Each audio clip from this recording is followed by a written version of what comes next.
watching somebody else live your life.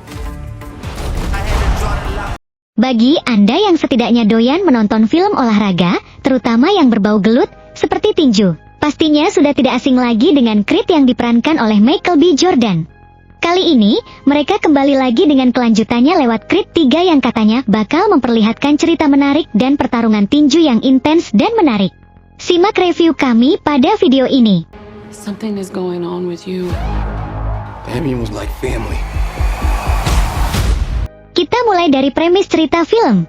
Di sini Adonis Creed, juara tinju kelas berat yang tak terbantahkan, memutuskan untuk pensiun dengan hormat bersama keluarga yang penuh kasih dan karir manajemen yang sukses dalam Creed 3. Ia menikah dengan Bianca, yang diperankan oleh Tessa Thompson, seorang musisi berbakat yang beralih ke dunia produksi saat gangguan pendengarannya semakin parah.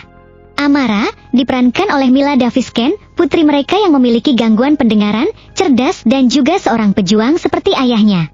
Untuk memberikan tonggak kejayaannya, Adonis bahkan melatih Felix Chavez, sang juara baru kelas berat.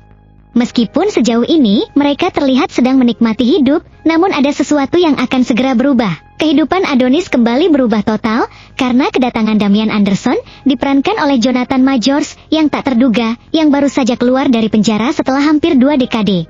Mereka lebih dari sekedar teman, mereka bisa dibilang saudara, karena keduanya tinggal di panti asuhan bersama selama masa muda mereka. Damian siap untuk melanjutkan karir tinjunya, karena dia juga mantan petinju amatir, dan bertanya apakah Adonis bersedia membantunya mendapatkan kesempatan. Para penonton kemudian mengetahui bahwa karena sebuah pertengkaran hebat, hal ini mengakibatkan Damian menghabiskan separuh hidupnya di penjara, sementara Adonis berhasil melarikan diri, dan menemukan kejayaan yang luar biasa. Jadi kedua orang ini memiliki sejarah dan dendam tersendiri. Damian tidak muncul begitu saja secara kebetulan, namun dia adalah pengingat akan persahabatan masa kecil yang tidak berjalan dengan baik. Karena itu, Adonis dengan mudah dibujuk untuk memberikan kesempatan pada Damian untuk meraih gelar juara. Tapi tidak ada yang berjalan dengan baik dalam film, bukan tapi, ini kemudian mengarah pada pertarungan besar antara Adonis dan Damian. Jalan cerita yang intens.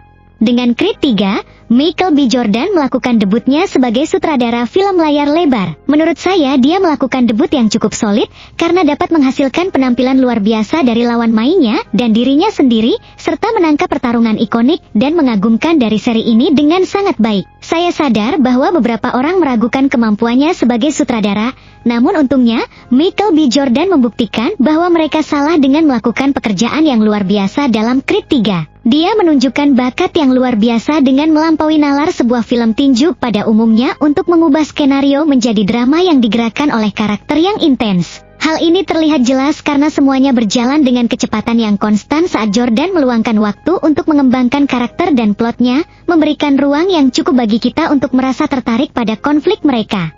Ketidakhadiran Stallone, sang kreator serial ini, bisa dibilang merupakan perubahan yang paling mencolok dalam Creed 3. Stallone masih berperan dalam film ini sebagai produser, namun selain itu ia menyerahkan semuanya kepada Jordan.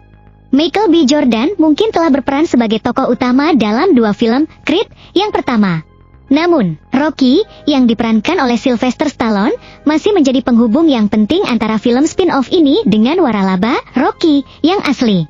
Dengan menghilangkan Rocky, Creed 3 memberikan kesempatan bagi Adonis untuk keluar dari bayang-bayang sang mantan tokoh utama untuk berjalan di jalannya sendiri.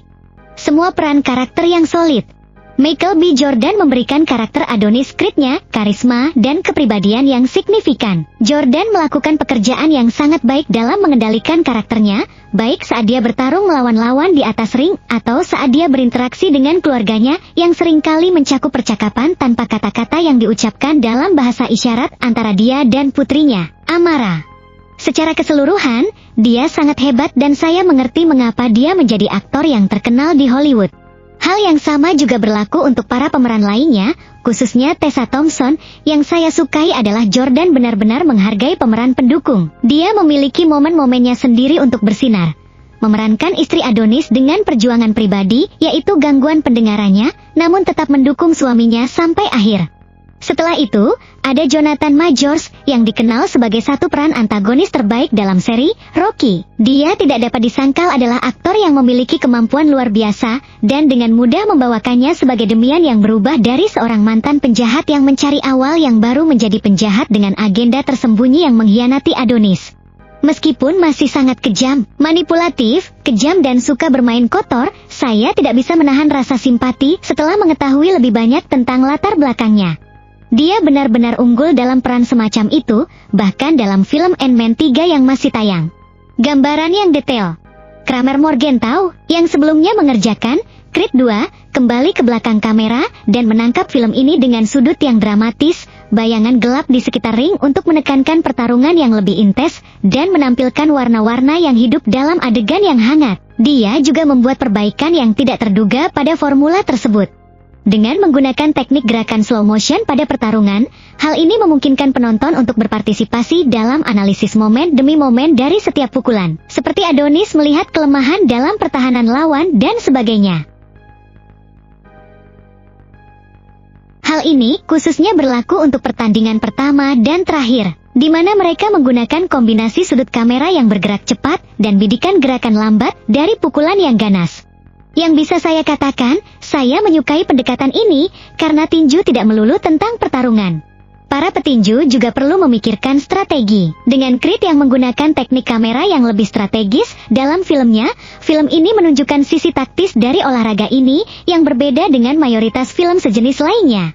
Meskipun visual Creed 3 memukau dan penuh dengan detail, namun sangat mengganggu ketika beberapa bagian arena menunjukkan kerumunan penonton yang palsu. Hal ini sangat kontras dengan estetika film lainnya.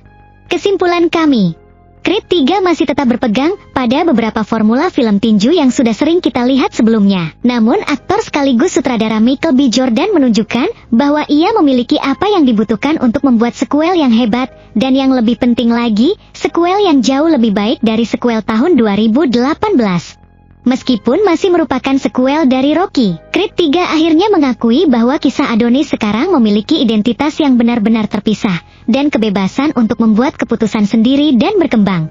Creed 3 adalah sequel keren yang berani mengambil risiko dan berhasil melakukannya.